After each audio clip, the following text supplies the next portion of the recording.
Code Bunny is not a platforming game I would have expected to be on my end-of-year game lineup, but after getting a delightful request from one of the developers on the game, I decided to play through it myself, see what it was all about, and I'm happy to inform you that Code Bunny is a pretty alright platformer. So in the wake of the game releasing, I don't know, about a day from this video's release, I decided to put in my little review about the game and send a good word out. As I've stated before, I already did receive a free copy of the game, so I just wanted to be as transparent as possible and let you know that this was a paid review of sorts. But I hope that that's not too much of a turnoff, as I do genuinely think Code Bunny is a cool platforming game. With all that said, let me stop wasting time and get into the review. Here is my review of Code Bunny, an underrated gem of a platformer.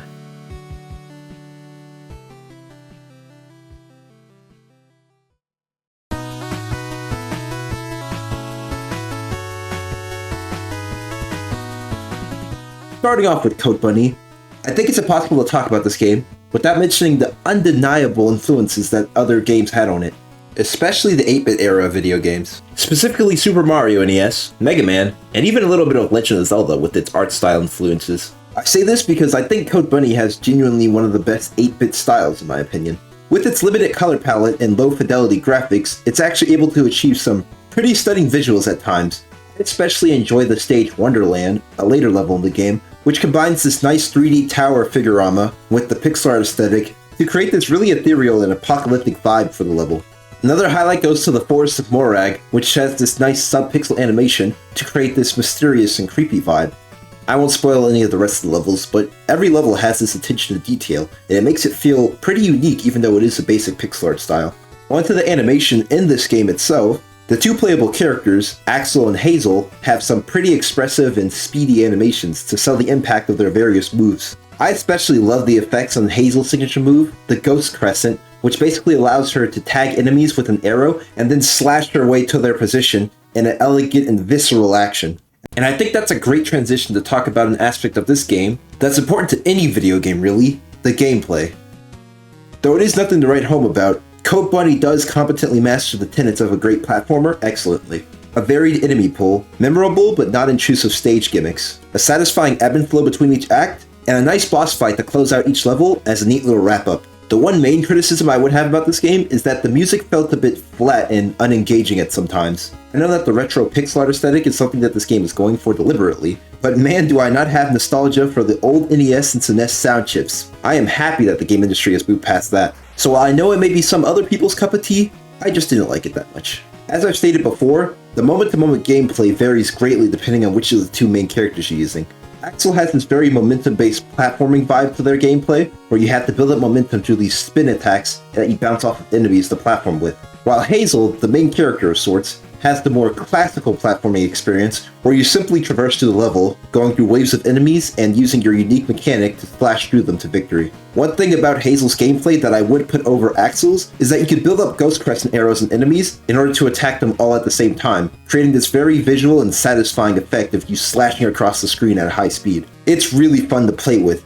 Pair that off with the fact that you get a double jump after each slash, and I see the potential for some very crazy optimization and speedrunning with this technique. It is simply addicting to play through, man, I don't know what to say. So while Axel may have the more satisfying momentum-based physics in their toolkit, I'd still say overall that Hazel's the more fun character to use in this game, but that will just come down to preference. I will, however, levy the criticism that the lack of a double jump feels kind of weird in my opinion. Like, this just feels like the type of game that would have it. It makes some of the later platforming sections feel a little too clunky for my liking, but it is something you'll get used to if you continue to play the game. Just a small little criticism.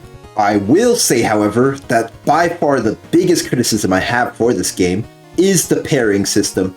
I just flat out don't like this mechanic, or at least the way it's implemented. It made going through some of the boss fights in this game pretty frustrating, I'm not gonna lie. The way it works is that you hold down the left trigger to initiate your parry sequence, which only has about a second window. That's cool and all, but the problem is you have to actually be facing the direction of the attack in order for the parry to work successfully.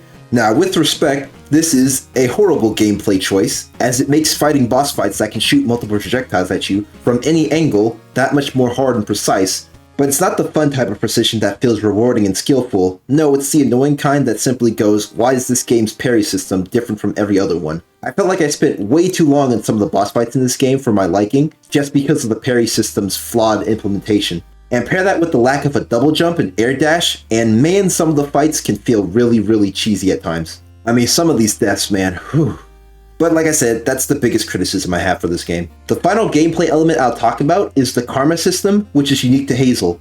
Basically, the way it works is that the more damage you do to the enemies around you, the more karma you'll build up. And eventually, if your karma exceeds your health bar for Hazel, you'll do more damage but also take way more damage as well. So you have to manage it with the Ghost Crescent Slash, which depletes all your karma instantly. A little fun game mechanic, if not for the annoying control system that makes it hard to dodge attacks. I would say this was probably the coolest implementation for the combat in the game. It adds a neat little high risk, high reward system that's always fun to engage with.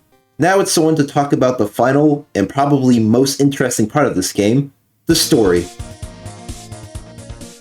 Code Bunny follows the story of a young mercenary called Hazel and her journey with the other members of the UV Space Program, an organization that harvests Aether, the strongest energy source in the galaxy.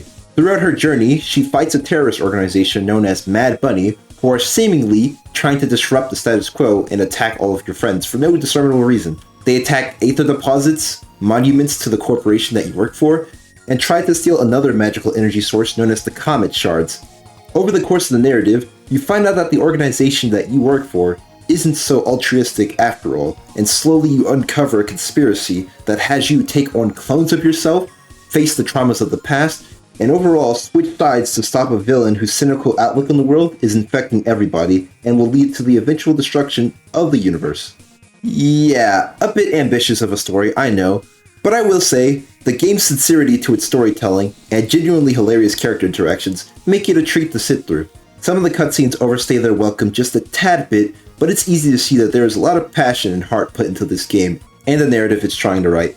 Without spoiling too much, there's one particular boss fight in the game that feels genuinely emotional and earned, and it's definitely the best boss of the entire game, but like I said, I don't want to spoil that moment for any of y'all who buy it. Overall, I'd say Code Bunny is an underrated gem of a platforming game, and I'm grateful the creator saw me as an opportunity to reach out to and to review this game. I plan to hopefully do more small miniature style videos for underrated indie games that I see not getting as much attention as they deserve. I can consider it like a miniature playlist series, if you will. But with that being said, I have no more to say about this game. I hope that you enjoy its release December 19th, and I'm thankful to have the opportunity to play such an underrated platforming game. With that all being said, I hope you have a nice day, and I'll catch y'all next time on the Plexitier channel. Peace.